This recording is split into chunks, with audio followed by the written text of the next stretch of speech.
Episode के शुरुआत में हमें बताया जाता है एक दिन अचानक से एक गेट अपीयर हो गया अर्थ पर और यही चीज़ पूरी दुनिया में भी हुआ, बहुत से अलग जगह पर। इसकी वजह अभी तक किसी को पता नहीं थी। फिर सीन शिफ्ट होता है और हम देखते हैं कुछ वर्कर्स अपना काम कर रहे होते हैं, वहीं पे हमारा मेन कैरेक्टर काम कर रहा होता है। तभी उनका बॉस सभी को एक ब्रेक लेने के लिए बोलता है क्योंकि उनके जाने से पहले थोड़ा सा समय बचा हुआ था। ब्रेक के टाइम मेन कैरेक्टर का बॉस उससे पूछता है आखिर तुम इन पैसों से क्या करने वाले हो। तो हमारा मेन कैरेक्टर बताता है मैं इन पैसों से अपने भाई के स्कूल का फीस भरने वाला हूँ। वहीं पर बॉस के साथ एक आंटी भी खड़ी हुई थी। वो दोनों हस्बैंड एंड वाइफ है। आंटी मेन कैरेक्टर से बोलती है तुम कितनी मेहनत करते हो अपने भाई के लिए। फिर हमारा मेन कैरेक्टर बताता है हमारे पेरेंट्स तभी गुजर गए थे जब हम छोटे थे, इसीलिए मैंने अपना स्कूल ड्रॉप करके काम करना शुरू कर दिया। फिर हमारा मेन कैरेक्टर उन्हें अपने भाई का फ़ोटो दिखाता है और अपने भाई की तारीफ़ करने लगता है। ये देखकर उसका बॉस अपने वाइफ को बताता है जब भी बात इसके भाई के ऊपर आती है ये हमेशा ऐसा ही करने लगता है। फिर हमारा मेन कैरेक्टर बताता है आज मेरे भाई ने कहा था उसका स्कूल जल्दी ख़त्म होने वाला है, तो मैं सोच रहा हूँ अपना काम ख़त्म करने के बाद उसके साथ किसी अच्छी जगह पर खाने के लिए जाऊँ। फिर अगले सीन में हम उसके भाई को देखते हैं जो कि बस में बैठकर जा रहा होता है। वो वहाँ पर बैठकर बाहर एक गेट की तरफ देख रहा होता है। फिर अगले सीन में हम हमारे मेन कैरेक्टर को देखते हैं जो कि अपने बॉस के साथ गाड़ी में बैठकर जा रहा होता है। वो लोग गाड़ी में जाते हुए बात कर रहे होते हैं उस पोर्टल के बारे में। पोर्टल के अपीयर होने के बाद बहुत से लोग अपना घर शिफ्ट कर रहे हैं, इसकी वजह से उनका काम बहुत बढ़ चुका है। हमारा मेन कैरेक्टर उस पोर्टल की तरफ देखकर बोलता है क्या वो पोर्टल हमेशा से ही ऐसा ही था। तभी कोई चीज़ उनके गाड़ी के पीछे कर लगता है, तो मेन कैरेक्टर बाहर निकलता है देखने के लिए। पर जैसे ही वो बाहर निकलता है, बाहर एक बहुत ही बड़ा मॉन्स्टर होता है जो कि हमारे मेन कैरेक्टर की तरफ देख रहा होता है। फिर वो मॉन्स्टर अचानक से हमारे मेन कैरेक्टर के ऊपर अटैक कर देता है। मेन कैरेक्टर उस अटैक को बहुत ही मुश्किल से डॉज करता है। हम पीछे के वहाँ का सीन देखते हैं, उस गेट के अंदर से बहुत सारे मॉन्स्टर बाहर की तरफ निकल रहे होते हैं जिन्हें देखकर आम लोग डर के मारे भाग रहे होते हैं।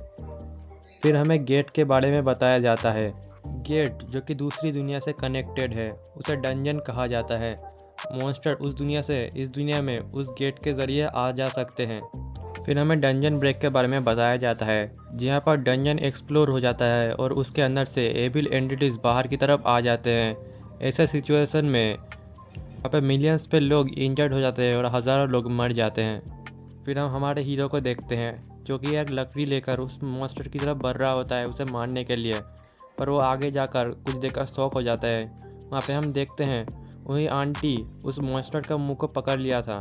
फिर हमें बताया जाता है वेकेंड के बारे में, लोग जो कि वेकन हो गए ताकि वो मॉन्स्टर के अगेंस्ट फाइट कर सके। फिर वेकनर्स हंटर्स बन गए जो कि मॉन्स्टर को हंट करते हैं और डंजन के ऊपर अटैक करते हैं। और बहुत ही जल्द हंटिंग बन गया इस दुनिया में सबसे ज़्यादा इम्पोर्टेंट काम। फिर हम उसके भाई के वहाँ का सीन देखते हैं, वहाँ पर कुछ मॉन्स्टर के लाशें पड़े हुए होते हैं और बहुत से लोग घायल होते हैं। वो एक तरफ देख रहे होते हैं। जब हम उस तरफ देखते हैं तो वहाँ पर हमारा मेन कैरेक्टर का छोटा भाई उस मॉन्स्टर के ऊपर खड़ा होता है और उसके हाथ में ब्लैक फ्लेम होता है। फिर हमारा मेन कैरेक्टर बताता है मेरा छोटा भाई जिसकी मैं इतनी परवाह करता था वो भी अवेकन हो गया एक इस रंग के हंटर में जो कि इस दुनिया में बहुत ही कम लोग हैं। फिर हमें 8 साल बाद साउथ कोरिया में सिउल का सीन दिखाया जाता है। वहाँ पर एक लड़की अपना इंटरव्यू दे रही होती है। वो बोलती है क्या तुम्हें यहाँ पर कुछ दिख रहा है। तो जो लड़की इंटरव्यू ले रही होती है वो बोलती है नहीं मुझे वहाँ पर कुछ नहीं दिख रहा, क्या वहाँ पर कुछ है। तो वो लड़की बोलती है इसे कहते हैं स्टेटस विंडो और इसे बस एक तरफा लोग ही देख सकते हैं। फिर वो बताती है पहले मुझे लगा कि मैं कोई वीडियो गेम में आ गई हूँ। मेरे स्टेटस विंडो में स्किल का लिस्ट है जिसे मैं यूज़ कर सकती हूँ और उसे मैं कुछ इस तरह से यूज़ कर सकती हूँ। फिर उसके बाद वो अपना हाथ ज़मीन में मारती है, वहाँ पर बहुत सारे पेड़ उग जाते हैं जिसे देखने के बाद रिपोर्टर्स बोलते हैं अमेजिंग। तो यही वो एबिलिटी है जिसे यूज़ करने के बाद आपने लोगों को बचाया था। फिर हमें उस लड़की के बारे में बताया जाता है जो कि इंटरव्यू दे रही है। उसका नाम है मिस यूमी। वो 8 साल पहले कोई काम ढूंढ रही थी और वो जिस जगह पर रहती है शायद इसी की वजह से जब वो अवेकन हुए तो उनका एबिलिटी भी उसी तरह का हुआ। और रिसेंटली उन्होंने सिटीजन्स को बचाया है एक कोलैप्सिंग बिल्डिंग के वहाँ से। उस इंसिडेंट के बाद वो एक हंटर बन गई और करेंटली वो एक स्मॉल गिल्ड के साथ डंजन को रेड करती है। फिर एक बंदा बताता है डंजन से हमें जो मटेरियल मिलता है हम उसे पैसों के लिए बेच सकते हैं। ये थोड़ा खतरनाक तो है पर दूसरे जॉब से इसमें बहुत ही ज़्यादा प्रॉफिट मिलता है। एक रिपोर्टर बोलता है हाँ तुम सही हो। माना क्रिस्टल जो कि डंजन के अंदर से मिलता है वो कुछ $1000 से $1,00,000 में बिक सकता है। इसी वजह से सभी हंटर्स माना क्रिस्टल के पीछे पड़े हुए हैं। और अगर तुम एक एस रैंक के हंटर हो तो तुम टॉप टायर डंजन के अंदर रेड कर सकते हो। कोरिया में हंटर हान हायुन बहुत ही फेमस है क्योंकि जब वो हाई स्कूल में था तभी वो अवेकेंड हो गया था। जब वो छोटा था तभी उसने अपने माता पिता को खो दिया था और बहुत ही गरीबी की हालत में वो पला बड़ा है। उसके अवेकन होने के बाद उसने एबिस गिल्ड को बनाया और बन गया सबसे यंगेस्ट गिल्ड मास्टर। और अभी वो 25 ईयर्स ओल्ड है और सभी लोग कहते हैं उसके पास बेशुमार दौलत है। फिर रिपोर्टर मिस यूमी से पूछती है तो आपके बारे में बताइए, क्या आप भी बहुत अमीर है? तो मिस यूमी बोलती है ये सच नहीं है क्योंकि मैं एक ई रैंक की हंटर हूँ, पर मैं श्योर हूँ अगर मैं इसी तरह से काम करती रही तो मैं एक दिन अमीर बन जाऊँगी।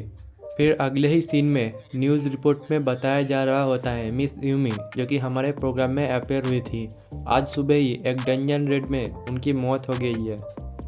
आगे वो बता रहे होते हैं हंटर इंडस्ट्री जो कि अभी स्पॉटलाइट में है अपने बहुत ही कमाई के लिए और लोग इसके डार्क साइड के बारे में भी जान रहे हैं। हम हमारे मेन कैरेक्टर को देखते हैं जो कि ये सब न्यूज़ टीवी में देख रहा था। फिर अगले सीन में हम एक डंजन के बाहर का सीन देखते हैं। वहाँ पर बहुत से लोग होते हैं। एक हंटर अपने बॉस से शिकायत कर रहा होता है क्या वो बेकार हंटर हमारे साथ डंजन के अंदर जाने वाला है। फिर हम उस बेकार हंटर की तरफ देखते हैं, वो हमारा मेन कैरेक्टर होता है हान यूजिन और उसका टाइटल होता है केयर गिवर। हान यूजिन उसका बात सुनने के बाद उससे कहता है तो तुम मुझे पहचान गए तो डंजन के अंदर मेरे ऊपर इजी जाना, मुझे भी डंजन के अंदर जाना ही होगा अपना घर चलाने के लिए और मैं प्रॉमिस करता हूँ मैं तुम्हें अच्छे से बफ दूंगा। तो हंटर आगे से कहता है मुझे तुम्हारी बफ की कोई ज़रूरत नहीं है। तो पीछे से उसका बॉस आ जाता है और उस हंटर से कहता है ऐसा मत करो, तुम्हें पता है ना और बहुत कम पैसों में आ जाता है। तो हंटर कहता है हाँ मुझे पता है, वरना उसके जैसा हंटर को कोई अपने टीम में कैसे लेगा जो कि अकेले ज़िंदा बाहर निकला है मल्टीपल डंजन से। वो एक पैरासाइट है जो कि दूसरों के लाइफ फोर्स को चूसता है। फिर आगे वो हमारे मेन कैरेक्टर के भाई के बारे में भी उल्टा सीधा बोलने लगता है जिस वजह से हमारे मेन कैरेक्टर को गुस्सा आ जाता है और वो आगे बढ़कर उसका कॉलर पकड़ लेता है, जिसके बाद वो हंटर हमारे मेन कैरेक्टर के पेट पर एक ज़ोर से लात मारता है और नीचे गिरा देता है। फिर वो उसका गला पकड़कर उठा लेता है और मेन कैरेक्टर से बोलता है क्या तुम्हें हमारे पावर के गैप के बारे में पता नहीं है? तुम बस एक F क्लास के हंटर हो और मैं एक D क्लास का। अगर तुम्हें इतना ही बुरा लगता है तो तुम हम अपने भाई के पास चले जाओ और उसके पास जाकर रोने लगो। फिर पास में एक हंटर होता है, वो बोलता है जब भी उसके भाई के बारे में बात होता है वो हमेशा ऐसा ही करता है। और फिर वो लोग हमारे मेन कैरेक्टर को वहाँ पर छोड़कर चले जाते हैं। उनके वहाँ से जाने के बाद वहाँ पर उनका बॉस आता है और हमारे मेन कैरेक्टर से बोलता है तुम्हें पता है ना तुम बस एक F क्लास के हंटर हो तो तुम्हें होल्ड बैक करना चाहिए था। हमारा मेन कैरेक्टर भी बोलता है मुझे पता है और मैं इस चीज़ का ख्याल रखूँगा अगली बार से। मैं इसी से बहुत खुश हूँ कि तुमने मुझे यहाँ पर डंजन के अंदर आने के लिए बुलाया। फिर हान यूजिन बॉस के ऊपर एक स्किल यूज़ कर देता है और फिर वो बताता है वो लोग जो कह रहे थे मैं दूसरों के ज़िंदगी को चूज़ कर जिंदा हूँ, मैं उस बात को गलत नहीं कह सकता। मैं बस इसी स्किल की वजह से अभी तक ज़िंदा हूँ। फिर उसके बाद सभी लोग डंजन के अंदर जाने के लिए रेडी हो जाते हैं। और इसी के साथ ही हमारा ये एपिसोड यहीं पर ख़त्म होता है। वीडियो कैसा लगा कमेंट में बताना, और अगर इसी सीरीज़ को कंटिन्यू करना है तो भी कमेंट में बता देना कंटिन्यू करना चाहिए या नहीं। वीडियो अच्छा लगे तो लाइक करना और चैनल को सब्सक्राइब कर देना। मैं आप सभी से मिलता हूँ किसी और नए वीडियो में, तब तक के लिए बाय।